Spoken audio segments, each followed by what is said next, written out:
स्वागत है आपका बी न्यूज नेशन में। मैं हूं श्रीनिधि। बीजापुर में अभिवृद्धि कामों की जांच, डीसी खुद उतरे सड़कों पर। जिलाधिकारी पी सुनील कुमार ने बीजापुर के नगर पालिका आयुक्त के साथ बीजापुर में चल रहे अभिवृद्धि के कामों का जायजा लेते हुए लगाया सिटी राउंड।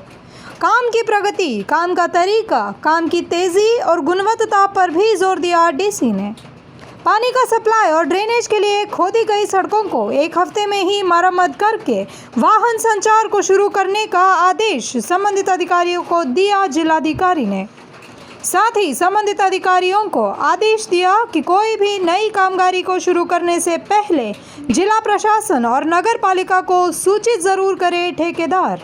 स्क्रैच कीजिए, ऑफर पाइए। जी हाँ, Aspire spoken English soft skill ने वाव कार्ड लॉन्च किया है, जिसमें आप 80% तक का डिस्काउंट पा सकते हैं। जल्दी कीजिए, ये ऑफर लिमिटेड है। एडमिशन कीजिए और 1 साल का ऑफर पाइए। अभी नहीं तो कभी नहीं। बाघमारे हॉस्पिटल में दांतों की बीमारी से जुड़े हर तरह का किया जाता है इलाज, जिसके माहिर oral and maxillofacial surgeon doctor शान करीमी करेंगे आपका उम्मीद से भरपूर इलाज। तो आज ही विजिट कीजिए बाघमारे मल्टी स्पेशलिटी हॉस्पिटल, सकाफरोजा सरकारी उर्दू स्कूल नंबर 4 के पास।